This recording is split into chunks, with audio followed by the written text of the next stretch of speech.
Today, we are going to talk about what Twitter's recent decisions can teach you about marketing. So 2 episodes ago, we talked about, is Twitter going to die or not? And you can check that one out.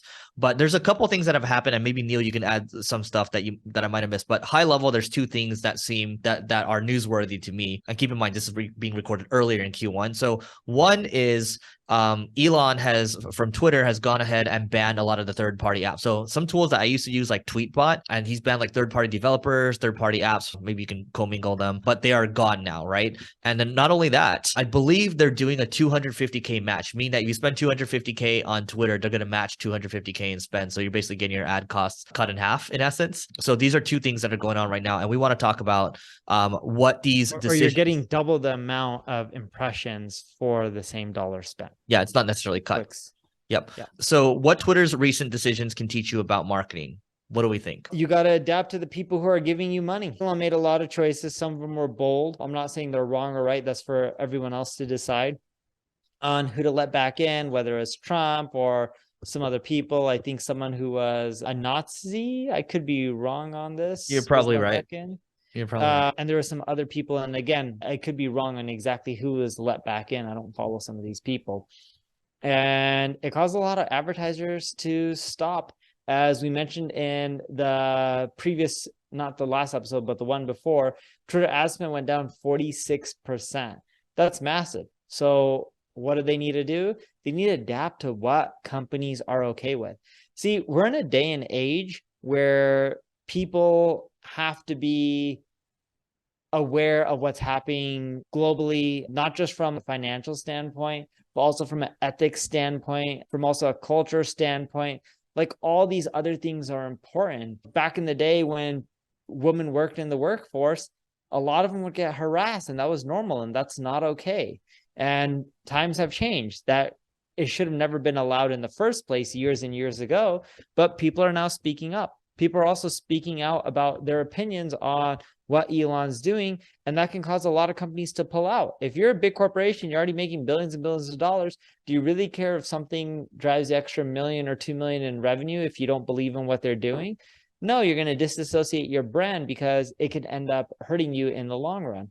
But if you look at what Elon's doing recently, he's trying to adapt and pivot and make companies happy. So then that way, not only do they continually focus on Twitter when it comes to their ad dollars, but users also want to keep using the platform.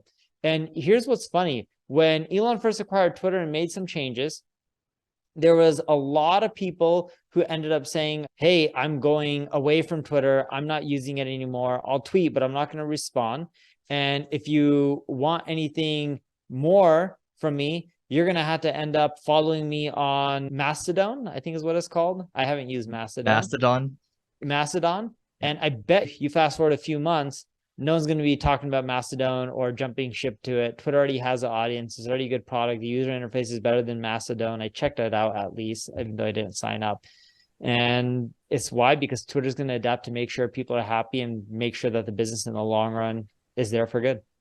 Cool. So I'll just add a couple things from my side. So going back to the 2 examples I shared, when a platform is able to ban third-party developers, so the creators of 𝗔𝗕𝗢𝗨𝗧, for example, and a handful of others, you as a developer, if you're choosing to develop on someone else's land, don't be angry if they decide to pull out the rug from under you, because that's within their rights. And so that's why when you're building a product, there's something known as platform risk. And you might say, oh, this has nothing to do with marketing, but product marketing, haha, right? If you don't have a product that can have users, if you're not making it easy, or if you can't have users on your product anymore, it just doesn't matter, right? And so you want to figure out how you can de-risk, and especially if you're going to raise a bunch of money, which is why VCs don't like putting money into things that have platform risk. And this movie has played out time and time again, because you remember the games from Facebook back in the day, Neil? They would shoot up to the top. They'd be making boats and boats of money. Zynga was making a lot of money back in the day and relying on Facebook. And then they had to eventually come off the, not rely on the platform because it was too risky. So that's one big piece of it. Okay. Now, the other piece is Elon knows that he might have screwed up. He might have alienated advertisers. Whether that's true or not, who knows? But like the fact is, incentives matter at the end of the day. So show me the incentive, I'll show you the outcome. He needs to figure out a way to get these advertisers back. So that's why he'll say, hey, we'll give you 250K in free spend. And so he knows he has to do that. He knows that, hey, that's basically admitting that he's taking the L there, but at least he's willing to do something about it. And at least founders don't always make the right decisions, right? And so two things here. One, he's open to admit his mistakes. Two, he's trying to incentivize people. And if it works really well, he's going to try to figure out other incentives.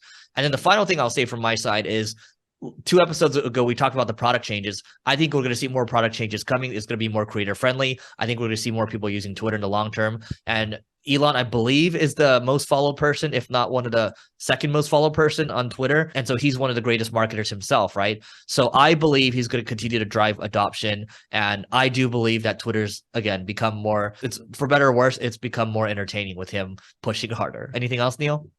Nope, that's it. All right. Please don't forget to rate, review, subscribe. If you want to continue to follow us, markingschool.io/newsletter, if you want a curated piece from us each week on all the stuff that we're putting out just to stay updated. And we will see you tomorrow.